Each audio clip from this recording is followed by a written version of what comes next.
کا جو پس منظر ہے وہ بیان کر دینا چاہتا ہوں۔ دیکھیے، جیسا کہ ہم نے خطبے میں بھی دیکھ لیا، اللہ نے قیام اللیل جو ہے اسے فرض نہیں ٹھہرایا تطوعا،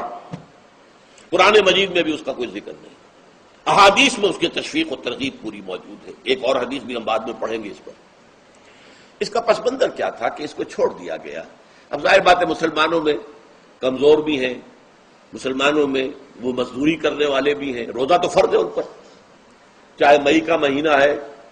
اور گندم کاٹنی ہے، روزہ تو پھر بھی رکھنا ہوگا، یہ سب کچھ، لیکن یہ کہ رات کو پھر کھڑے رہنا ان کے لیے، جاگنا ممکن نہیں، لہذا ان کے اوپر یہ چیز فرض نہیں۔ حضور نے تراویح کی نماز یا قیام اللیل نہ اسے فرض قرار دیا،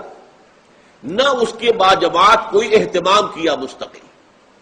صرف 3 راتیں آپ نے جماعت کروائی ہے، اس میں 8 رکعتیں آپ نے پڑھی ہیں کہ جو آپ کا معمول تھا تہجد کا وہ پڑھی، اور تہجد کے وقت ہی جماعت کرائی ہے۔ یہ ہے وہ حدیث، اس کے علاوہ کسی نماز تراویح جو ہے جو ہم پڑھتے ہیں 20 رکعتیں عشاء کے ساتھ متصل، اس کا کوئی ذکر نہ دور نبوی میں ہے نہ دور صدیق اکبر میں ہے۔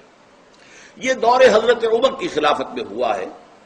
اور ہم نہیں کہہ سکتے کتنے سال کے بعد ہوا ہے۔ حضرت عمر رضی اللہ تعالیٰ عنہ کی خلافت کا دور جو ہے وہ تو 10 برس ہے، ہو سکتا ہے 5 برس کے بعد ہوا ہو، 6 برس کے بعد ہوا ہو، 12 ہوا ہے ان کے عہد میں۔ حضرت عمر ایک مرتبہ مسجد میں داخل ہوئے، مسجد نبوی میں، تو دیکھا کہ کچھ لوگ 8، 10، 12 جو ہے وہ ایک جو ہے حافظ کے پیچھے کھڑے ہوئے اور قرآن سن رہے ہیں، کچھ دوسرے کونے میں کھڑے ہیں، کچھ کہیں اور کھڑے ہیں، مختلف جماعتیں ہو رہی ہیں۔ تو انہوں نے سوچا کہ کیوں نہ ان سب کو ایک امام کے پیچھے جمع کر دیا جائے، اور اس کے لیے لوگوں کی سہولت کے لیے عشاء کے ساتھ متصل رکھ دیا جائے، اس لیے کہ تہجد کے وقت اٹھنا جو ہے وہ تو ہر کس و ناقص کا کام نہیں ہے، کہ عشاء کے بعد اگر تھوڑا سا اضافی وقت ہو صرف، تو یہ ہر شخص کر لے گا، مزدور بھی کر لے گا۔ لہذا آپ نے یہ نظام تجویز فرمایا کہ عشاء کے متصلاً بعد 20 رکعت نماز پڑھی جائے اور ایک امام کے پیچھے پڑھی جائے۔